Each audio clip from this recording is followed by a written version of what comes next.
Okay, so yeah, it's quite a useful video, and as you can see, it was done with a lot of organisations working together. We sort of think the three main sort of themes that come from this in terms of what young carers want is transparency, trusted adult, and endings, and just having a look at those again. So transparency, really looking at the information they receive and the information about them or the cared for, regardless of their age or ability. So quite often the young carer is the person managing the family's diary, making those appointments.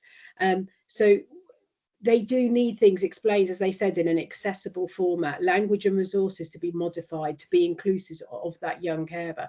Quite often they are the person that knows what is best for mum or dad or whoever they're caring for, what is best for the cared for, what support works for them, you know, what time they take their medications and all of that. So, you know, to include them and be accessible to them, we need to make sure we're speaking in a way that is modified to meet their age and their needs. Also highlighting here, no wrong doors. If you're involved with a family and a child tells you their story, you know, and they've trusted you and told you that story, let's get that information passed on and have them supported from that conversation, so they're not repeatedly telling it to multiple professionals and not getting the support still. Committing to that child that the agreed outcomes that you've talked about will be met and followed up, and being honest with them and upfront in a timely way will ensure that the endings are safe and managed effectively for the child. Because remember, we're talking about young carers and all the amazing stuff they do, but at the end of the day, there is a child at the centre there.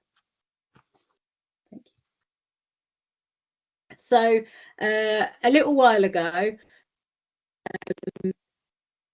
some young carers from the NHS and Surrey County Council developed together, co-produced together a strategy which outlined young carers' needs and concerns. And I'm highlighting it here, although the strategy was 2020 to 2023, I'm highlighting here because they are still very valid. The content and wishes are still, they're still valid today. They're still what they want. And actually in a little moment, Pam will go on to more work that's been done more recently or sort of within the last year that builds on this. But the wishes that the young carers at the time, and these are young carers from Surrey, have said they want in order to help them, or their wishes were, tell me what to expect and changes I don't know about. Recognise that I am a carer. Remember, I am still young. Listen to me. Give me the right information so it is easier for me to care. Give me more support. Said, sometimes that support is by actually supporting the cared for. Putting in the right support for them mitigates the amount the young carer has to do. Make it easier to get an appointment, and talk to me about being a carer in a way I will understand. And as you can see, that are still very valid today. And I know Pam's going to go on and talk about now something very similar, but sort of more up-to-date work. Thanks, Jenny. So in 2023, representatives from Young Carers National Voice, along with a group of young carers from across the UK, presented to the All-Party Parliamentary Group the 7 asks from young carers. And these were highlighted as they're needing quicker access and longer lasting mental health support. All schools to have young carer leads with enough time to support the young carers. Government, schools and charities working together to raise public awareness of young carers. More support, accessing further and higher education, training and employment. Supporting young carers in making choices about their futures and achieving their full potential. Better funded young carer services across the country. And more support for the people they care for to take the pressure off the young carer.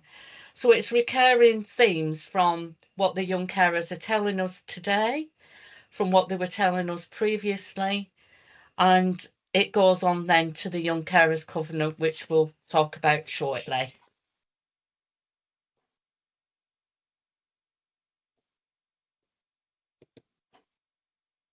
So what we thought would be helpful now is to tie what we're hearing into the wider Surrey framework that we all work within.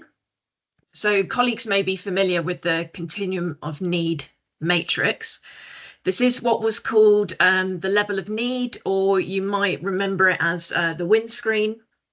But rather than talking about levels of support, where families maybe move up and down the different levels, if you're familiar with the graphic and the continuum of need, it's the idea that the family is at the center, and then there are different types of support that come alongside families at different stages of their journey. And so you can see the different types of support there. On the screen then, what you see is an example of indicators. So this is where it describes under each type of support what that might look like for a particular group of children and young people, or a particular need. So for this instance, this is the indicator for young carers within that continuum of need matrix. So this might just help you if you're working with children, young person, you identify that they have a caring role, but you're not quite sure what type of support they might fall under. These descriptors or these indicators will help you identify what type of support they might need. The link that you can see at the bottom takes you to a document where there are all the indicators listed. So not just young carers, there's one for children's mental and emotional health, physical health, children with disabilities, abuse and neglect. So they just, as I say, they're descriptors for what that might look like under each of these different types of support.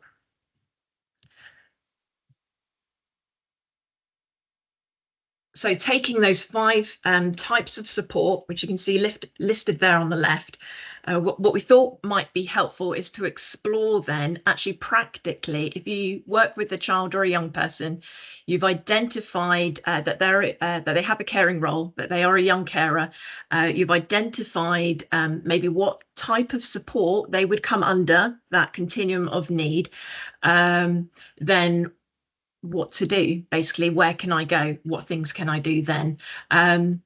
By no means is this an exhaustive list, so as I go through, if you have any ideas or suggestions that you think actually that would be really suitable under this type, under this type, under this type, pop those in the chat, and I'll add them to the slides, and then we'll share these out afterwards. So just to go through now each of them.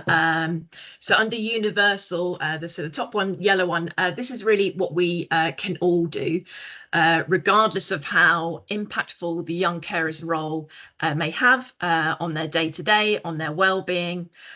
This is what we can all do, and there is some suggestions of what you or your teams could do.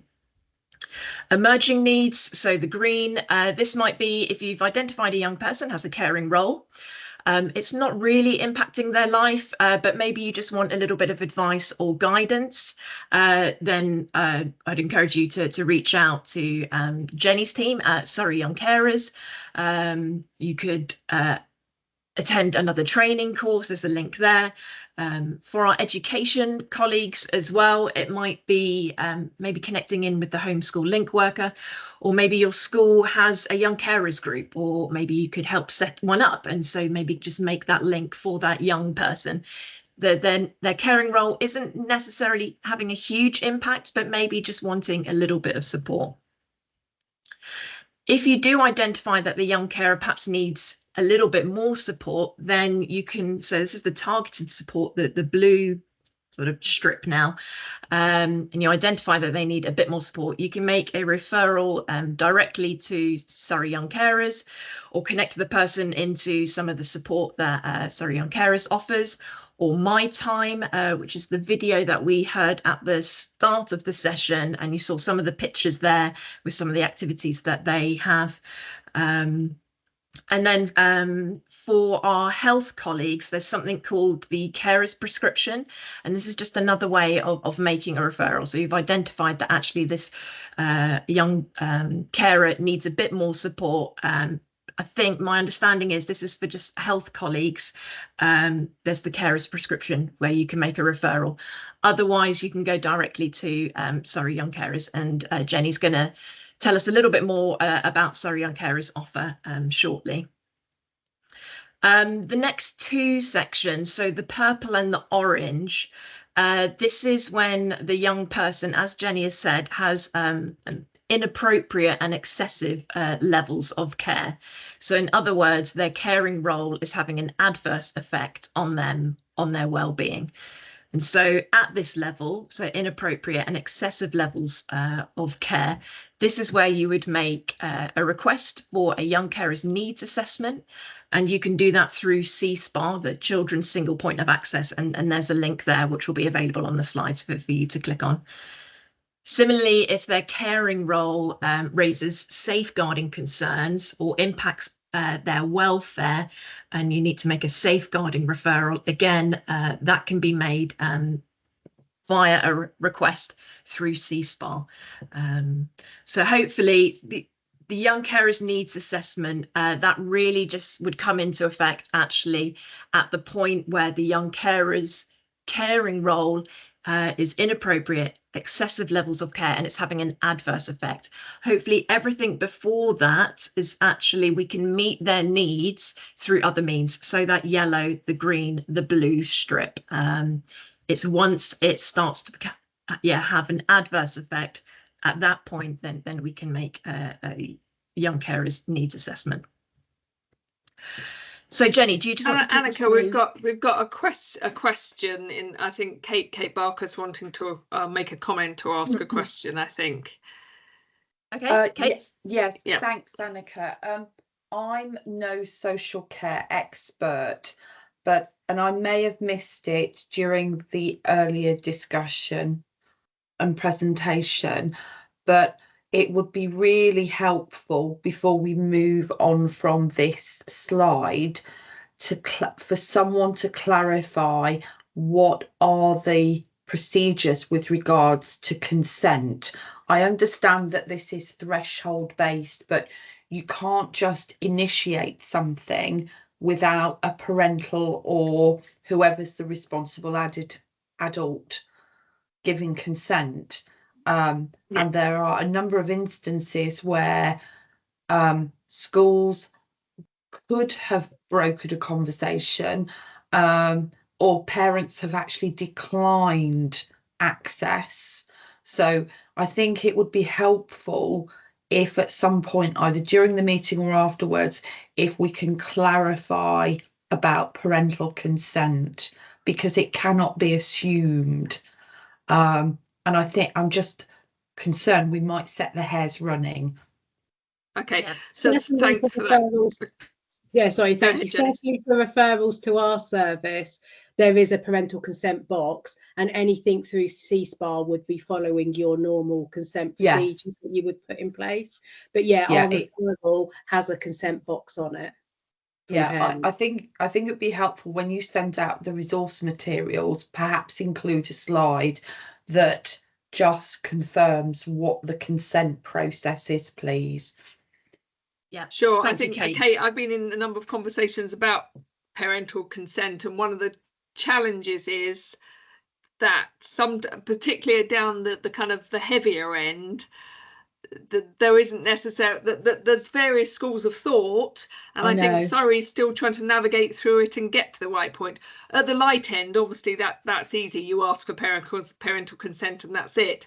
But when it's bordering on the the inappropriate and excessive levels of care and those sort of things. So I think we're aiming today to have that conversation, but I completely agree with you. It is a really important conversation, and we'll try and get as much information out with this as we can.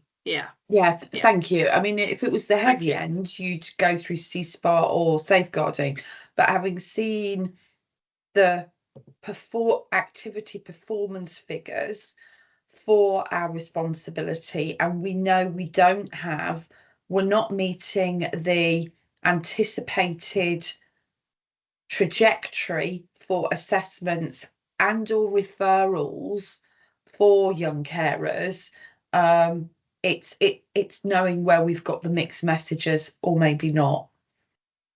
Thank you very much. Thank you, Kate. Jenny, do you want to share about young carers? Thank you. Yeah, so if you do put in a referral to young carers, then or if a young carer is referred or accepted into the service, there's lots of things that they can access through us. We generally meet sort of the 8 to 15-year-olds. We meet at the front door, so we'll go out and do a one-to-one. We do accept under 8s from school year 1 upwards, so 5-year-olds, school 5-year-olds or school year 1 up. And then also we take up to 18. So we have sort of 3 offers: the under 8s, 8 to 12, or 8 to 15, and then 16 and 17. But as I say, the 8 to 15-year-olds and the 16 to 17-year-olds get met at the front door, and we'll have a conversation. And as part of that conversation, there will be some place-based signposting, some information sharing that they might benefit from. Other things we do: we have a newsletter and a web, and the website's got loads of information.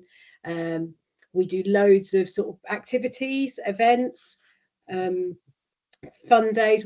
We have family fun days.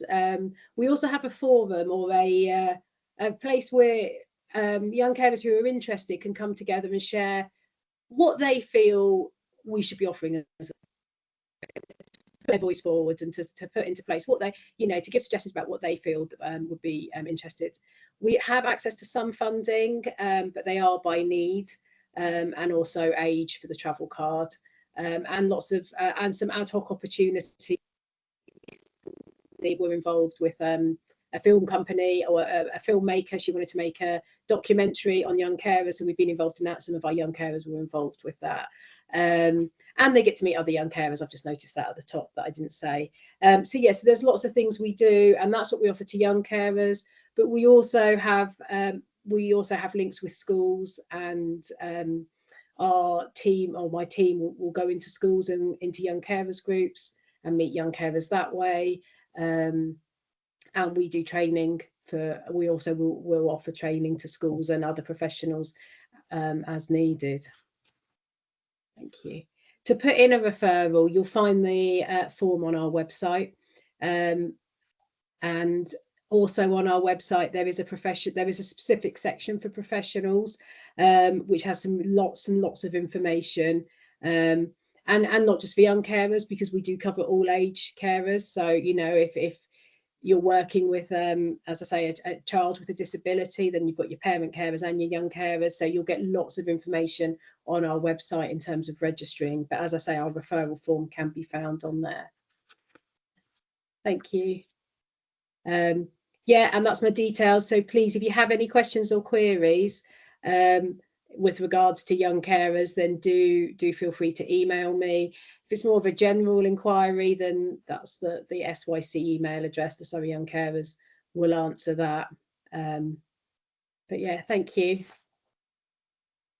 Great, thanks, Jenny. And then thought I'd just quickly mention about My Time as well. So sadly, Kathy, who heads up My Time for young carers, wasn't able to join us this afternoon. As I say, she was put together that video that we watched at the start of our session, hearing from young carers and parents and carers.